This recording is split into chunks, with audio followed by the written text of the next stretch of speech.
નમસ્કાર વિદ્યાર્થી મિત્રો, વિજ્ઞાનના લેક્ચરમાં ફરીથી તમારું સ્વાગત છે। છેલ્લે આપણે ફૂડ પોઈઝનિંગ નામના ટોપિક વિશે ચર્ચા કરી હતી કે ફૂડ પોઈઝનિંગ એટલે શું। હવે છે ફૂડ પોઈઝનિંગ કેવી રીતે થાય, બરોબર, એના વિશે આપણે થોડીક અહીંયા ચર્ચા કરવાની છે। તો એ જોઈએ આપણે કે ખોરાક વિષાક્તન એટલે કે ફૂડ પોઈઝનિંગ સૂક્ષ્મજીવો દ્વારા દૂષિત કરવામાં આવેલા ખોરાક દ્વારા થાય છે। ક્યારેક ક્યારેક વિષકારક પદાર્થ પણ એમાં ઉત્પન્ન થાય છે, એટલે કે જો ખોરાક દૂષિત કરેલો હોય તો એમાં વિષકારક પદાર્થ ઉત્પન્ન થાય અને એ ખોરાકને શું કરે છે, વિષયુક્ત બનાવી દે છે। વિષયુક્ત એટલે કે ઝેરી બનાવી દે છે, જેનો આપણે આહાર તરીકે એટલે કે ખોરાક તરીકે જો ઉપયોગ કરીએ તો તેનાથી વ્યક્તિ ગંભીર બીમાર થઈ જાય છે, એટલે કે એનાથી આપણે બીમાર પડી શકીએ, બરોબર। જો વિષયુક્ત ખોરાક આપણે ખાઈએ તો એનાથી બીમાર પડાય અને એનું જ નામ ફૂડ પોઈઝનિંગ। તો આ રીતે ફૂડ પોઈઝનિંગ થાય છે અને અહીંયા લખ્યું છે ક્યારેક તો તેનું મૃત્યુ પણ થઈ શકે છે, એટલે કે જો ખોરાકમાં વિષની માત્રા એટલે કે ઝેરની માત્રા જો વધારે હોય તો એ વ્યક્તિનું મૃત્યુ પણ થઈ શકે છે। તો હવે આ ફૂડ પોઈઝનિંગને આપણે અટકાવવું કઈ રીતે, બરોબર, અટકાવવા માટે ખોરાકને દૂષિત થતો અટકાવવો જોઈએ। તો એ હવે આપણે અહીંયા આગળ ભણવાનું છે। તો ખોરાકને દૂષિત થતો અટકાવવા માટે આપણે ખોરાકની સરખી રીતે જાળવણી કરવી જોઈએ। તો એ ખોરાકની જાળવણી માટેનો અહીંયા ટોપિક આપેલો છે આપણને, બરોબર। તો એ આપણે જોઈએ। તો અહીંયા લખ્યું છે કે પ્રકરણ 1માં આપણે અનાજની જાળવણી તેમજ સંગ્રહના ઉપાયો વિશે અભ્યાસ કર્યો, એટલે કે પ્રકરણ 1માં આપણે આવતું હતું પાક ઉત્પાદન અને વ્યવસ્થાપનમાં કે પાક જ્યારે ઉગી નીકળે એનો સંગ્રહ આપણે કઈ રીતે કરતા હતા, બરોબર। તો એવી જ રીતે આપણે ભોજનની જાળવણી પણ અહીંયા કરવાની છે। તો અહીંયા શું લખ્યું છે કે આપણે બનાવેલ ભોજનની જાળવણી ઘરે કેવા પ્રકારે કરી શકીએ। શું તમે જાણો છો કે ખુલ્લા સ્થાને કે ભેજવાળી જગ્યાએ રાખેલ બ્રેડ ઉપર ફૂગ આક્રમણ કરે છે, એટલે કે ફૂગ સૂક્ષ્મજીવ જ છે, બરોબર। તો એ સૂક્ષ્મજીવો આપણા ખોરાકને શું કરે છે, દૂષિત કરે છે અને દૂષિત ખોરાકમાંથી વાસ આવવા લાગે છે, તેનો સ્વાદ પણ ખરાબ થઈ જાય છે તથા તેનું રંગરૂપમાં પણ પરિવર્તન આવી શકે છે। તો અહીંયા એક પ્રશ્ન છે કે શું ખોરાકનું દૂષિત થવું એ રાસાયણિક પ્રક્રિયા છે? તો એનો જવાબ છે હા, ખોરાકનું દૂષિત થવું એ રાસાયણિક પ્રક્રિયા છે, બરોબર। તો જો આ રાસાયણિક પ્રક્રિયા આપણે અટકાવી દઈએ તો ખોરાક દૂષિત થતો અટકે। તો એ જ આપણે આગળ ભણવાનું છે, બરોબર। તો અહીંયા પહેલીને એક પ્રશ્ન થયો હતો, મૂંઝવણમાં હતી શું, તો એને એવું થાય છે કે કેટલીક કેરીઓ ખરીદી પરંતુ તેણે ઘણા દિવસો સુધી તેને ખાધી નહીં અને પછી તેણે જોયું તો તે બગડી ગઈ, પરંતુ તે જાણતી હતી કે દાદી દ્વારા જે બનાવવામાં આવેલ કેરીનું અથાણું છે તે લાંબા સમય સુધી બગડતું નથી। તો અહીંયા એવું શા કારણે થાય છે કે દાદીનું જે કેરીનું અથાણું છે એ લાંબા સમય સુધી સારું રહે છે પણ એની જે કેરી છે તે બગડી ગઈ, બરોબર। તો જે કેરીમાં જે રાસાયણિક પ્રક્રિયા છે એ અથાણામાં તેલ દ્વારા તે અટકાવેલ છે, એટલે કે એ અથાણું લાંબા સમય સુધી સારું રહ્યું કેમ કે એમાં રાસાયણિક પ્રક્રિયા થઈ નથી અને જે આ કેરી એમનેમ હતી તો એ લાંબા સમય સુધી સારી રહી નહીં, જે પાકી કેરી હતી તે, બરોબર। તો એ જ આપણે જોવાનું છે કે એવી રાસાયણિક પ્રક્રિયાને આપણે કઈ રીતે અટકાવી શકીએ, કઈ કઈ વસ્તુઓનો ઉપયોગ કરીને આપણે તે અટકાવી શકીએ, એ જ આપણે આગળ જોવાનું છે। તો અહીંયા લખ્યું છે કે ખાદ્ય પદાર્થોની જાળવણીની કેટલીક પદ્ધતિઓનો અભ્યાસ કરીએ જેનો ઉપયોગ આપણે આપણા ઘરમાં કરીએ છીએ। આપણે તેને સૂક્ષ્મજીવોના આક્રમણથી રક્ષણ આપવું જોઈએ, એટલે કે જો સૂક્ષ્મજીવોને આપણે જે સૂક્ષ્મજીવો છે તે આક્રમણ કરે છે એને જ આપણે અટકાવવાનું છે। તો પહેલી પદ્ધતિ છે રાસાયણિક પદ્ધતિ, બરોબર। તો એના વિશે આપણે ચર્ચા કરીએ। તો અહીંયા શું લખ્યું છે, સૂક્ષ્મજીવોની વૃદ્ધિ અટકાવવા માટે સામાન્ય રીતે મીઠું તથા ખાદ્ય તેલ વપરાય છે। આપણે જે પહેલીના દાદી હતા એનું જે અથાણું નહોતું બગડ્યું એ શેના કારણે નહીં બગડ્યું હોય, તો આ ખાદ્ય તેલના કારણે, કેમ કે એ તેલમાં હતું, બરોબર, તેલમાં બનાવવામાં આવેલું હતું, એટલે એ સૂક્ષ્મજીવોના આક્રમણ અટકાવવા માટે આપણે વાપરી શકીએ। તો અહીંયા શું છે, માટે તેને જાળવણીકારક પદાર્થો કહે છે. એટલે કે અહીંયા મીઠું જે છે, મીઠું અને ખાદ્ય તેલ અને આપણે કયા પદાર્થો તરીકે કહી શકીએ, જાળવણીકારક પદાર્થો. બરોબર. તો આગળ જોઈએ હવે. તો અથાણું બનાવવામાં મીઠું તથા એસિડ પ્રિઝર્વેટિવનો ઉપયોગ સૂક્ષ્મ જીવોનું આક્રમણ અટકાવવા માટે થાય છે. એટલે કે એસિડ પ્રિઝર્વેટિવ એટલે કે એસિડિક થતા અટકાવે તેવા. બરોબર. એસિડ પ્રિઝર્વેટિવ એને કહેવાય જે એસિડિક જે ખોરાક થતો હોય એને અટકાવે. એટલે કે બેઝિક એક જાતના કહેવાય. એસિડને જો આપણે અટકાવવું હોય તો એના ઉપર બેઝિક તત્વો આપણે નાખવું પડે. તો એ જ આપણે આગળ જોઈએ. તો અહીંયા બેઝિક જે પદાર્થ છે એના તમને અહીંયા નામ આપેલા છે. સોડિયમ બેન્ઝોએટ અને સોડિયમ મેટાબાયસલ્ફાઇટ. આ બંને બેઝિક પદાર્થો છે. બરોબર. એ જાણીતા પ્રિઝર્વેટિવ છે. એટલે કે ફળો કે શાકભાજી હોય કે ખોરાક હોય એને એસિડિક થતા આ અટકાવે. બરોબર. અને જો એસિડિક ના થાય તો એ આગળ જતાં દૂષિત પણ થઈ શકે નહીં. તો આ બે તમારે નામ યાદ રાખવાના છે. કયા કયા? તો સોડિયમ બેન્ઝોએટ અને સોડિયમ મેટાબાયસલ્ફાઇટ જે જાણીતા પ્રિઝર્વેટિવ્સ છે. એટલે કે એસિડ માટેના પ્રિઝર્વેટિવ એસિડિક થતા અટકાવે. બસ આટલું યાદ રાખવાનું. તેઓ ફળોના જામ તથા રસને પણ બગડતા અટકાવે છે. આ બંને જે વસ્તુ રહી, સોડિયમ બેન્ઝોએટ અને સોડિયમ મેટાબાયસલ્ફાઇટ, એ ફળોના જામ તથા રસને પણ બગડતા અટકાવે છે. હવે બીજી વસ્તુ છે મીઠા દ્વારા કઈ રીતે જાળવણી કરવી ખોરાકની. બરોબર. તો જોઈએ. લાંબા સમયથી મીઠાનો ઉપયોગ માંસ તેમજ માછલીની જાળવણી માટે કરવામાં આવે છે. માંસ તેમજ માછલી, દક્ષિણ ભારતમાં આનો વધારે ઉપયોગ થાય છે. બરોબર. કે જે માંસ અને માછલી ખાતા હોય તો એ માંસ અને માછલીની જાળવણી માટે અહીંયા મીઠાનો ઉપયોગ કરવામાં આવે છે. પછી બીજું છે બેક્ટેરિયાની વૃદ્ધિ અટકાવવા માટે માંસ તથા માછલીઓને સૂકા મીઠાથી શું કરવામાં આવે? ઢાંકી દેવામાં આવે. એટલે કે એ મીઠાનો ઉપયોગ કઈ રીતે કરવામાં આવે? તો જે માંસ અને માછલીમાં બેક્ટેરિયાની જો વૃદ્ધિ થતી હોય અને એ અટકાવવી હોય તો સૂકું જે મીઠું હોય એનાથી એને ઢાંકી દેવાનું. બરોબર. અને બીજું મીઠાનો ઉપયોગ શું છે? તો અહીંયા જોઈએ કેરી, આમળા તેમજ આંબલીની જાળવણી માટે. કેરી સારી રાખવી હોય, મમ્મી અથાણું બનાવે પહેલાં તો કેરી મીઠાવાળી કરશે. બરોબર. અને પહેલાં સુકવશે. એવું કરતાં તમે જોયું હશે. તો અહીંયા મીઠાનો ઉપયોગ કેરી, આમળા તેમજ આંબલીની જાળવણી માટે પણ કરવામાં આવે છે. આમળા તમે સૂકા ખાતા હોય તો એ મીઠાવાળા હોય, મીઠાવાળા આમળા પણ આવે. અને આંબલી પણ જો લાંબા સમય સુધી આપણે સારી રાખવી હોય તો એમાં પણ મીઠાવાળી આંબલી આવે છે. તો એ મીઠાવાળી આંબલી હોય તો એ આંબલી બગડતી નથી. કોના કારણે? તો આ મીઠાના કારણે. બરોબર. તો એ મીઠા દ્વારા પણ આ રીતે આપણે ખોરાકની જાળવણી કરી શકીએ. પછી બીજું છે શર્કરાની મદદથી. તો શર્કરાની મદદથી કઈ રીતે જાળવણી કરી શકાય? શર્કરા એટલે કે ખાંડ. ખાંડવાળા તમે આંબળા પણ જોયા હશે. બરોબર. તો એનું એ શર્કરા એટલે ખાંડથી પણ જાળવણી કરી શકાય. ખાંડવાળા આંબળા પણ આવે, મીઠાવાળા આંબળા પણ આવે. તો એમાં પણ જોઈએ આપણે. તો અહીંયા જામ છે, જેલી તથા ફળોના રસની જાળવણી શર્કરા વડે કરવામાં આવે છે. શર્કરા ભેજનું પ્રમાણ ઘટાડે છે જે ખોરાકને દૂષિત કરતા બેક્ટેરિયાની વૃદ્ધિને નિયંત્રિત કરે છે.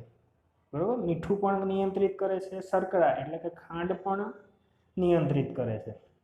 શર્કરા એક જાતનું સુગર જ છે એટલે એને ખાંડ પણ આપણે કહી શકીએ. એટલે કે શર્કરા ભેજનું પ્રમાણ ઘટાડે છે.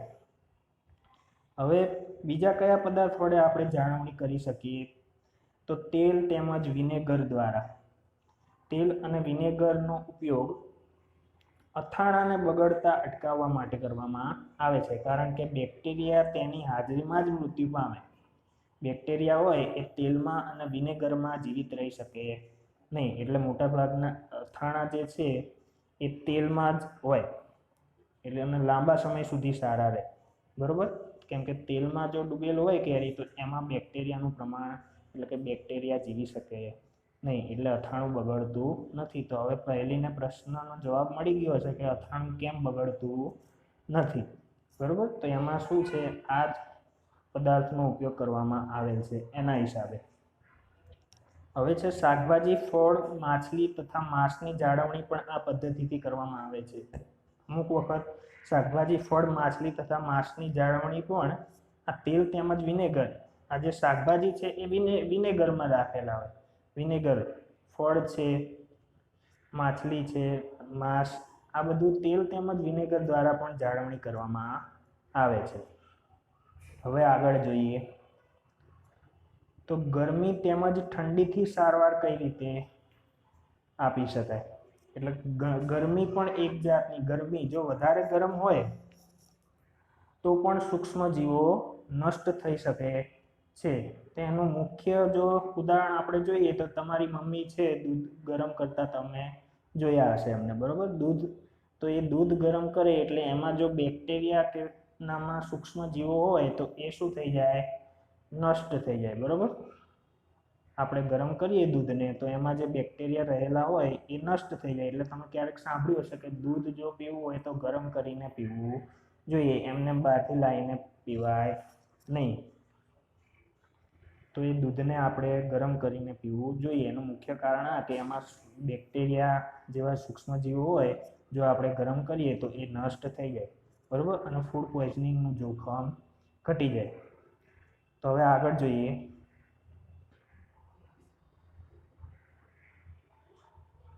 તો આ પ્રકારે આપણે ખોરાકને રેફ્રિજરેટરમાં મૂકીએ છીએ. કેમ કે નીચું તાપમાન સૂક્ષ્મજીવોની વૃદ્ધિને અટકાવે છે. નીચું અને ઊંચું તાપમાન આ બંને સૂક્ષ્મજીવોની વૃદ્ધિને અટકાવે છે. હવે બુજોને પ્રશ્ન અહીંયા થાય છે કે કોથળીઓમાં આવતું દૂધ કેમ બગડતું નથી. મારી મમ્મીએ બતાવ્યું કે આ દૂધ જીવાણુ રહિત એટલે કે પેસ્ચ્યુરાઇઝ્ડ છે. પેસ્ચ્યુરાઇઝેશન એટલે શું, તો એના વિશે આપણે હવે અહીંયા ચર્ચા કરીએ. તો પેસ્ચ્યુરાઇઝ્ડ દૂધ એટલે કે એ પણ એક જાતનું ગરમ કરીને જ અહીંયા તમારા ઘરે પહોંચે છે, જે કોથળીમાં દૂધ તમારે આવે છે. તો પેસ્ચ્યુરાઇઝ્ડ કઈ રીતે થાય છે, તો એ દૂધને ઉકાળ્યા વગર વાપરવામાં આવે છે. પેસ્ચ્યુરાઇઝ કેમ કે ત્યાંથી જ આપણને પેસ્ચ્યુરાઇઝ કરીને આપેલું હોય છે. તો એ શા કારણે, તો એ આપણે જોઈએ.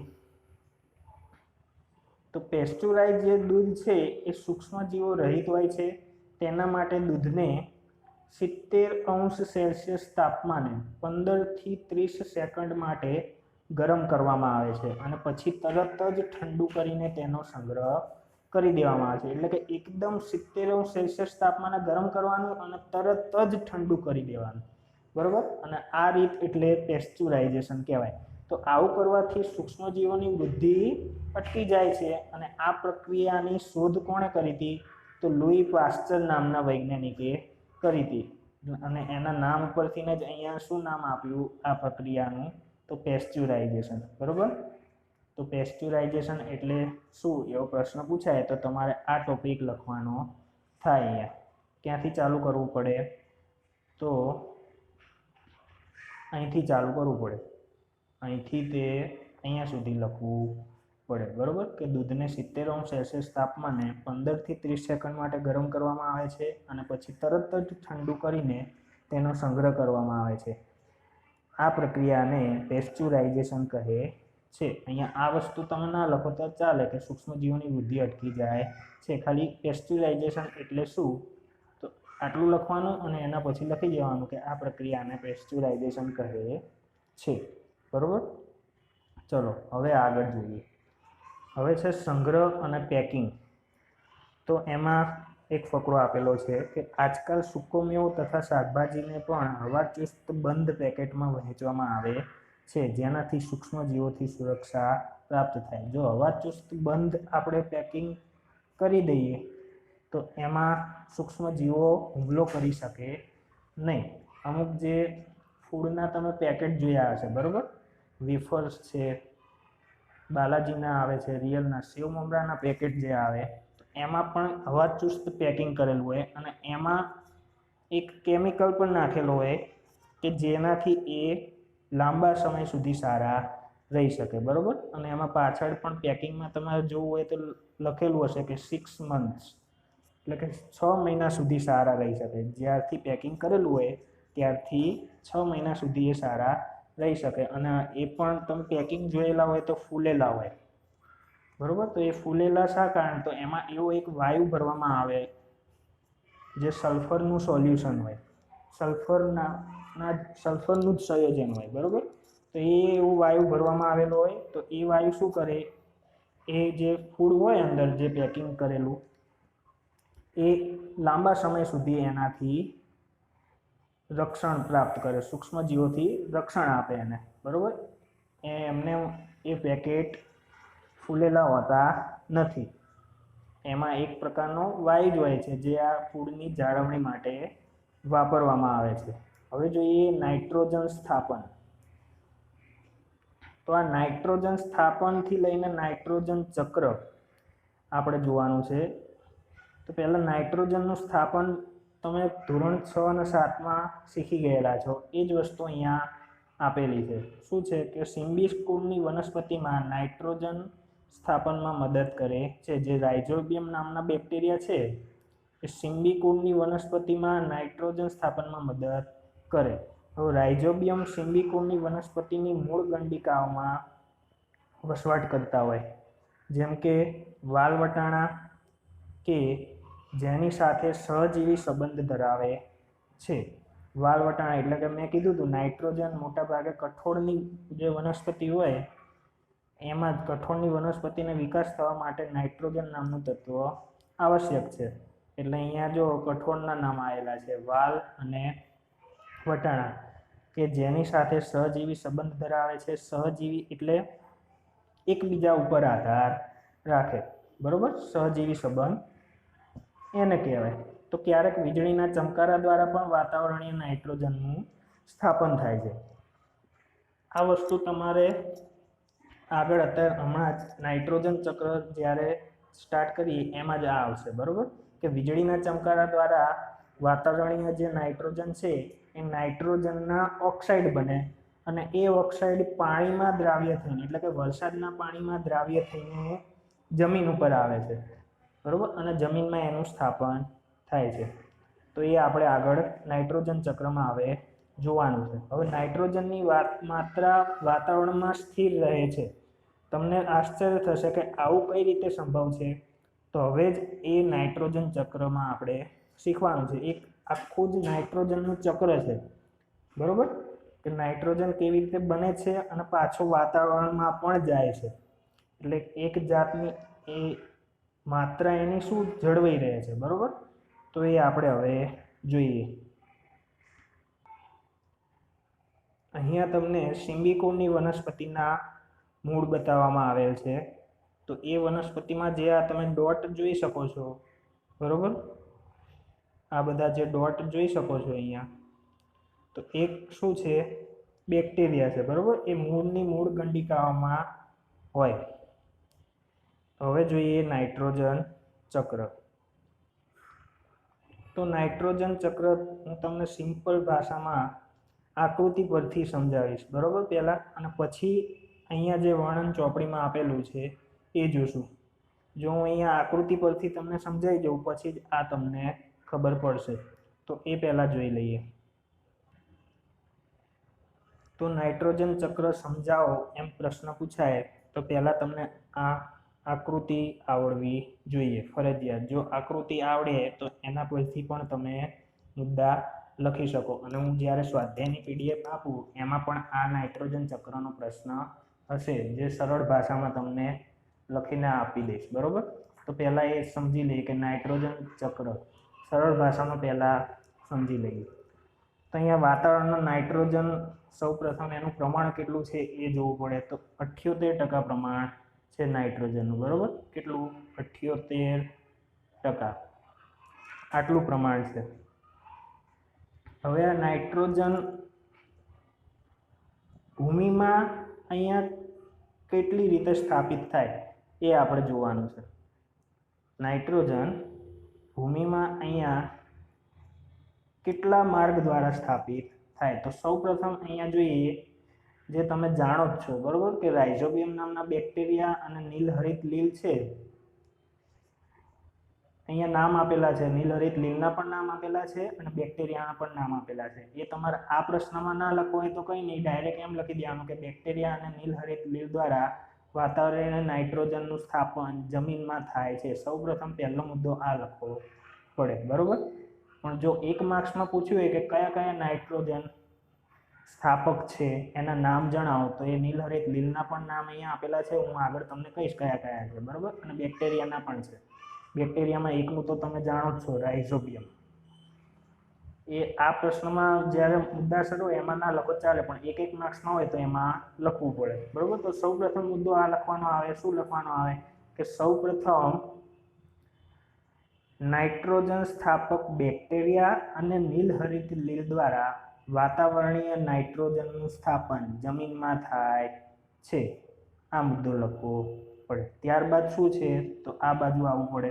આપણે શું છે તો બેક્ટેરિયા દ્વારા સ્થાપિત નાઇટ્રોજનનું શેમાં રૂપાંતર થાય તો ક્ષારોમાં રૂપાંતર થાય, અને એ ક્ષારોમાંથી નાઇટ્રોજનના સંયોજનો બને છે.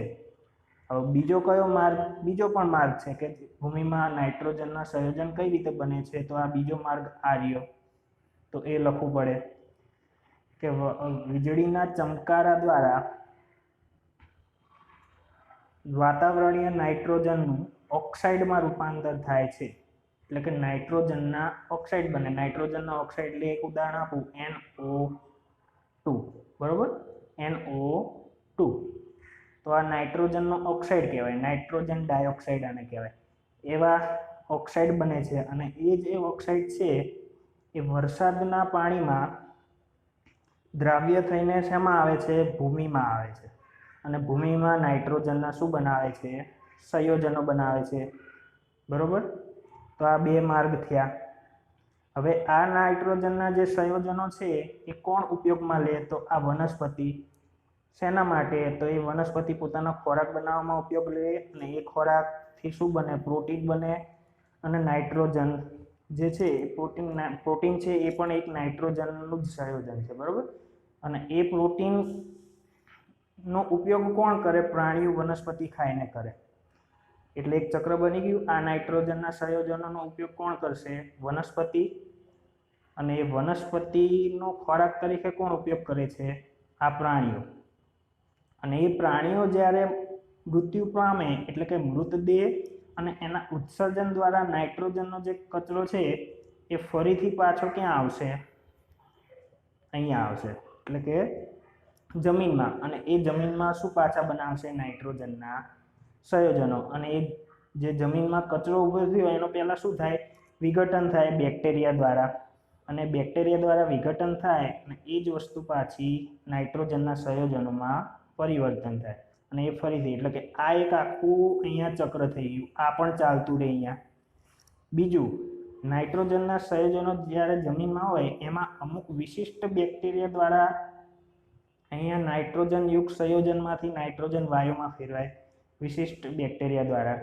તો એ બેક્ટેરિયા દ્વારા પણ અહીંયા વાયુમાં ફેરવાય, એટલે કે આ વાતાવરણમાં ફરીથી પાછો અહીંયા નાઇટ્રોજન આવી જશે, બરોબર. તો આકૃતિ પરથી તમને થોડી ઘણી ખબર પડી હશે. હવે જોઈએ આપણે ચોપડીમાં એનું વર્ણન કઈ રીતે કરેલું છે.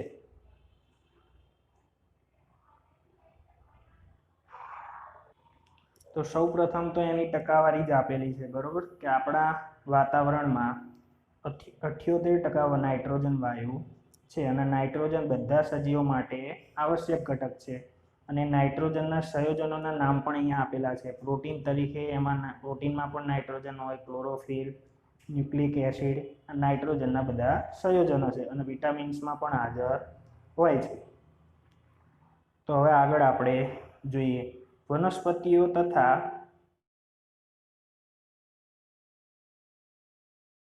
પ્રાણીઓ વાતાવરણીય નાઇટ્રોજનનો સીધો ઉપયોગ કરી શકતા નથી. ભૂમિમાં રહેલ બેક્ટેરિયા તેમજ નીલહરિત લીલ દ્વારા, સૌપ્રથમ મુદ્દો મેં આ તમને કીધો હતો, બરોબર. કે ભૂમિમાં રહેલ બેક્ટેરિયા તેમજ નીલહરિત લીલ દ્વારા વાતાવરણમાં રહેલ નાઇટ્રોજનનું સ્થાપન શેમાં થાય? સ્થાપન તો પહેલાં થાય જ છે.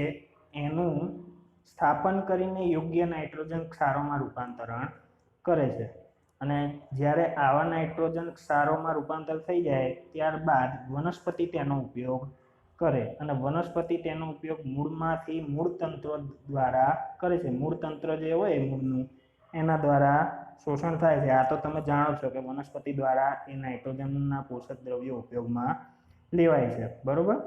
હવે આગળ આપણે જોઈએ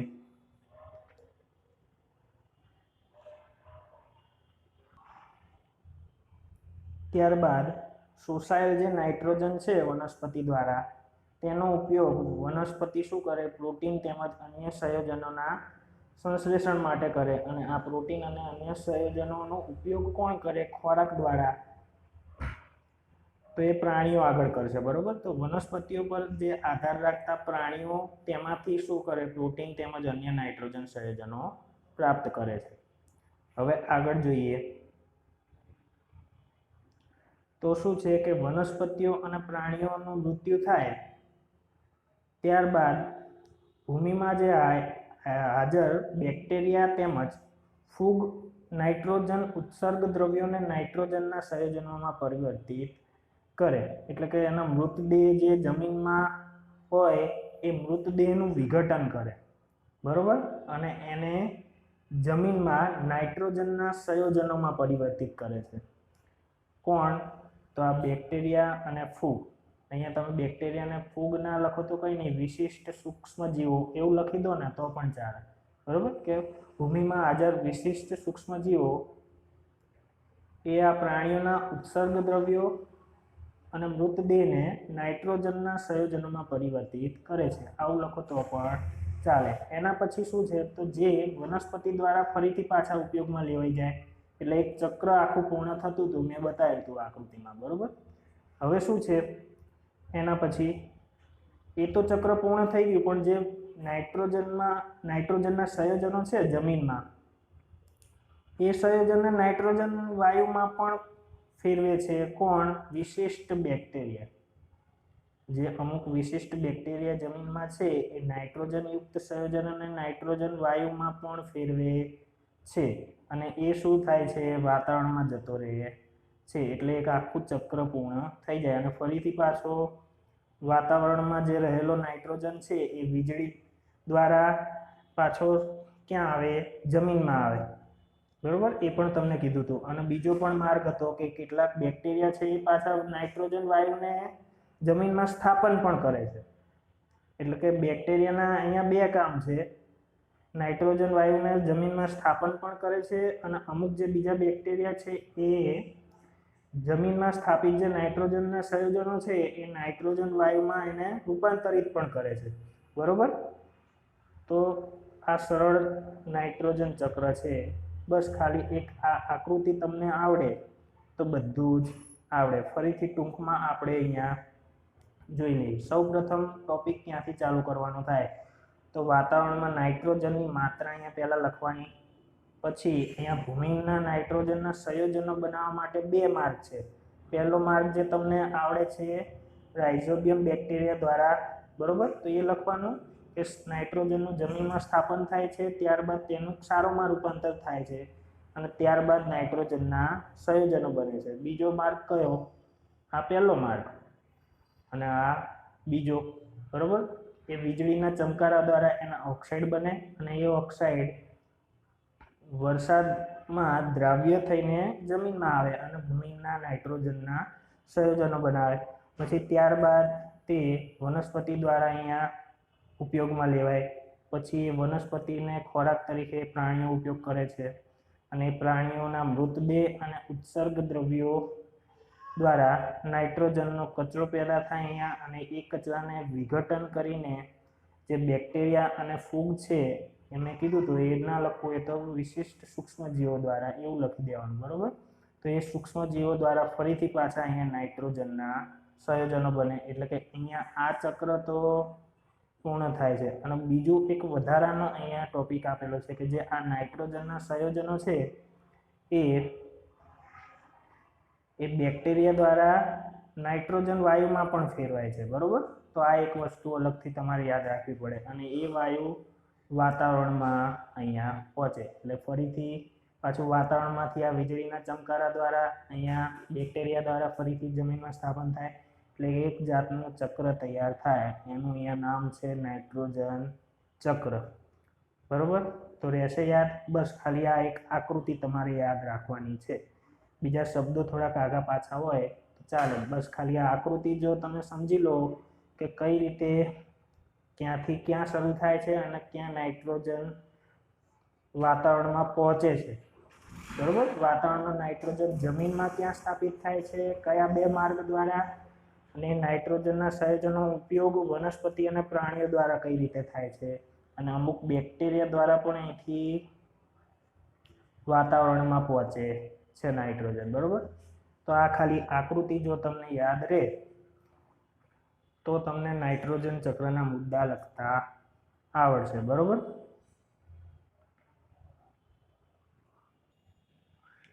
તો હવે આ ચેપ્ટર 2 પૂર્ણ થાય છે. છેલ્લો ટોપિક હતો જે નાઇટ્રોજન ચક્ર, એ મોસ્ટ આઈએમપી છે. બરોબર, પરીક્ષામાં પૂછાય છે, તો એ તમારે ખાસ તૈયાર કરવાનું છે. અને સ્વાધ્યાયના જે પ્રશ્નોત્તર છે તો હું PDF બનાવેલી છે મેં, એ નીચે હું મૂકી દઈશ, જે તમારે નોટમાં લખવાનું છે. જે છેલ્લે આપણે બોર્ડ ઉપર જે મુદ્દા લખ્યા હતા એના પછી તરત જ આ PDFમાંથી લખવાનું ચાલુ કરી દેવાનું છે. તો એ નાઇટ્રોજન ચક્રનું પણ એમાં વધારે સ્વાધ્યાયમાં આ પ્રશ્ન છે નહીં, પરંતુ તો પણ મેં અહીંયા નાઇટ્રોજન ચક્ર કઈ રીતે ટૂંકમાં સરળ ભાષામાં લખવું એ પણ અહીંયા એમાં એ PDFમાં હશે. બરોબર, તો અહીંયા છેલ્લે પ્રકરણના એન્ડમાં એક પ્રશ્ન છે કે શું તમે જાણતા હતા કે માનવ જીવન કરતાં પણ પહેલાથી પૃથ્વી પર બેક્ટેરિયા વસવાટ કરી રહ્યા છે, અને તેઓ એવા સૂક્ષ્મજીવો છે જે વિપરીત પરિસ્થિતિમાં પણ ટકી શકે છે. આ ખાલી જાણ માટે જ છે. બરોબર, તો તે માટીના વાસણમાં ઉકળતા તથા ઠંડા બરફીલા પાણીમાં જીવિત જોવા મળેલા છે. આ પ્રયોગ વૈજ્ઞાનિકોએ કરેલો છે કે ઉકળતા પાણીમાં પણ બેક્ટેરિયા જેવા સૂક્ષ્મજીવો છે એ જીવિત જોવા મળેલા છે. તે કોસ્ટિક સોડાના ઝરણા અને સલ્ફ્યુરિક, સાંદ્ર સલ્ફ્યુરિક એસિડ, સાંદ્ર એટલે કે એમાં પાણી જે હોય એમાં સલ્ફ્યુરિક એસિડની માત્રા કેવી હોય? ઓછી, એને સાંદ્ર કહેવાય. બરોબર, સાંદ્ર દ્રાવણ એ આગળ તમને આવશે એટલે સમજાય છે. અત્યારે ખાલી યાદ રાખો, સાંદ્ર સલ્ફ્યુરિક એસિડના જળાશયમાં પણ જોવા મળેલા છે. અને તે અનેક કિલોમીટરની ઊંડાઈએ પણ જીવિત રહી શકે છે, એટલે કે પૃથ્વીના પેટાળમાં પણ જીવિત રહી શકે છે. અને અહીંયા એક નવો શબ્દ છે કે તે અંતરિક્ષ એટલે કે શૂન્યાવકાશમાં પણ જીવિત રહી શકે છે, કે જ્યાં કોઈ જ પ્રકારનું વાતાવરણ હોય નહીં એવી જગ્યાએ પણ જીવંત રહી શકે છે. એક પ્રકારનો બેક્ટેરિયા કેમેરામાં જોવા મળ્યો છે જે ચંદ્ર પર 2 વર્ષથી હતો, અને લગભગ કોઈ વાતાવરણ એવું નથી જ્યાં બેક્ટેરિયા જીવિત ન રહી શકે.